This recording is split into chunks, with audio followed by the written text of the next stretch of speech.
राष्ट्रीय लोक अदालत में न्यायपालिका व पुलिस के समन्वय से मिशन शक्ति 5.0 के अंतर्गत 40 दंपत्ति जोड़े का पुनर्मिलन हुआ। राष्ट्रीय लोक अदालत के माध्यम से विवादों का शांतिपूर्ण समाधान न केवल न्यायालयों में लंबित मामलों को कम करने में सहायक हो रहा है, बल्कि इससे संबंधित पक्षों में मानसिक, सामाजिक एवं आर्थिक राहत भी मिल रही है। इसी क्रम में आज माननीय न्यायालय के न्यायाधीश एवं पुलिस अधिकारियों द्वारा दो पक्षों की काउंसलिंग कर विश्वास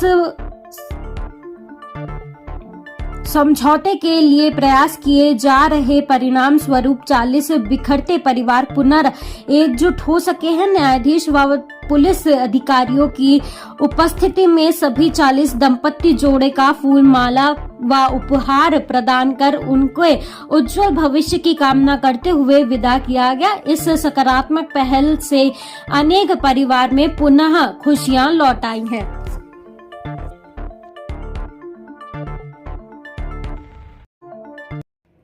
मैं Santosh Kumar Yadav, ADG POCSO and nodal officer, Lok Adalat, दीवानी कचहरी, आजमगढ़। सर, आज यहाँ पे बृहद लोक अदालत लगाई गई है। सर, क्या मतलब है इसका और क्यों लगाया गया है?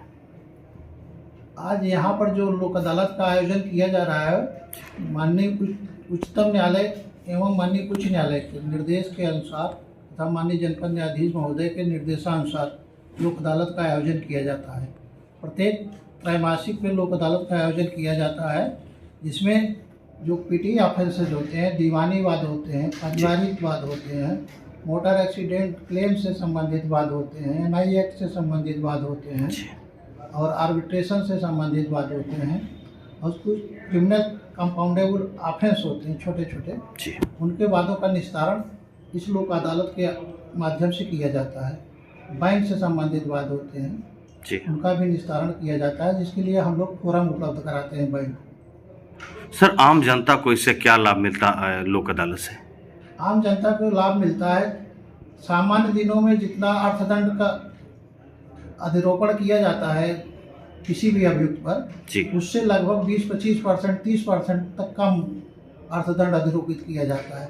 कुछ ऐसे मुकदमे होते हैं जिनका सुलह समझौते के आधार पर निस्तारण कर दिया जाता है। सुलह समझौते के आधार पर जिन मुकदमों का निस्तारण किया जाता है, उन मुकदमों में कोई अपील या रिवीजन नहीं होता है। इसका मतलब होता है कि बाद का सदैव के लिए निस्तारण हो गया। सर, क्या ये निस्तारण जो भी होते हैं वो बिल्कुल पारदर्शी होते हैं या इसमें किसी तरह का लोचा? बिल्कुल पारदर्शी निस्तारण होते हैं, किसी प्रकार का कोई फेक नहीं होता है। जी, ये सर, ये कब तक सर, कब लगाए जाते हैं ये सब?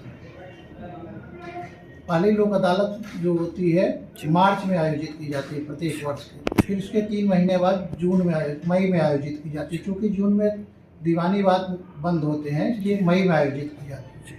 तीसरी लोक अदालत सितंबर में आयोजित की जाती है और चौथी दिसंबर में आयोजित की जाती है।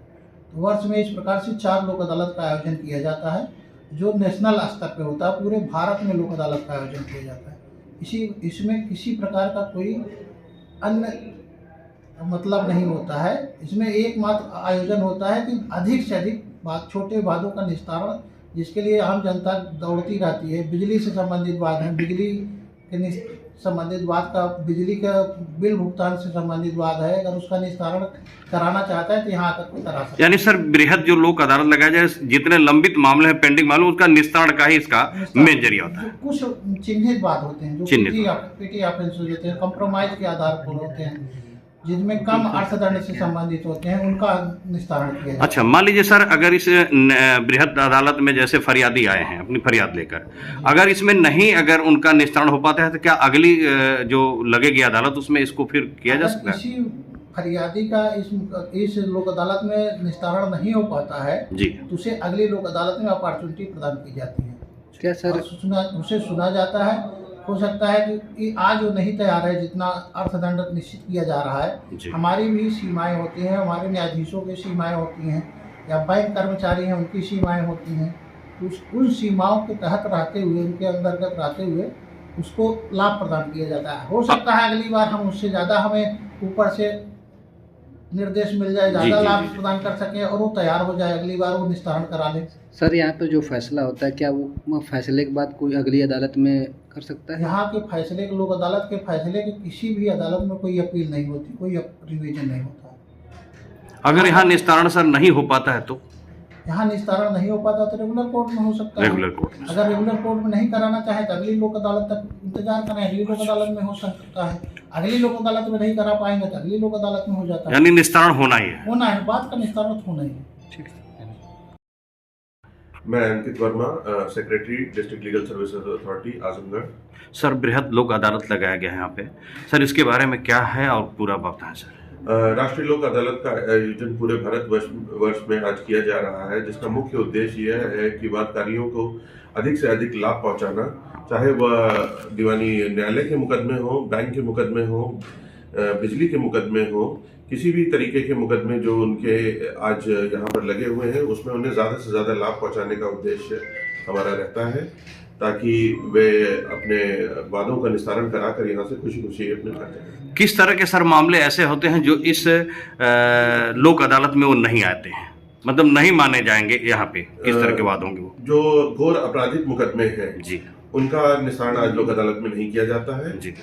लोक अदालत में निस्तारण पेटी ऑफेंसेस जो चालानी के मुकदमे हो गए, एफआर के मुकदमे हो गए, छोटे मुकदमे हैं समझौते के आधार पर जिनका निस्तारण किया जा सकता है, उन्हें आज लगाया जाता है। सिविल के मुकदमे जिनमें दोनों पक्ष आपस में। आज का क्या मामला है सर? आज दिनांक 13 दिसंबर 2025 को राष्ट्रीय लोक अदालत का आयोजन जनपद आजमगढ़ में किया गया था। इस दौरान पारिवारिक न्यायालय कोर्ट में माननीय न्यायाधीश महोदय व वरिष्ठ पुलिस अधीक्षक महोदय जनपद आजमगढ़ के नेतृत्व में 40 परिवारों का पुनर्मिलन कराया गया व इस दौरान उन्हें उपहार स्वरूप भेंट देकर उनके अग्रिम भविष्य की शुभकामनाएं दी गई व 40 प्रकरणों का सफल निस्तारण कराया।